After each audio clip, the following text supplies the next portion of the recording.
This is my close friend, my sister, all పప్పు సుద్ద కూడా. Madhu, he's my boy friend Pavan. అయితే ఇక్కడికి ఎందుకు వచ్చాడంట? నేనే రమ్మన్నాను. అదే ఎందుకు? అంటే నేను పవన్ రీసెంట్గా లవ్ చేసుకుంటున్నాము.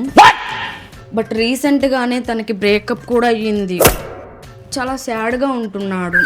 అందుకే 2 days నాతో ఉంటే ఫ్రీ అవుతాడని నేనే పిలిచాను. అంతేకాకుండా నా దగ్గరగా ఉంటే మన రిలేషన్షిప్ స్ట్రాంగ్గా అవుతుందని నేనే పిలిచాను. I love you Ritu.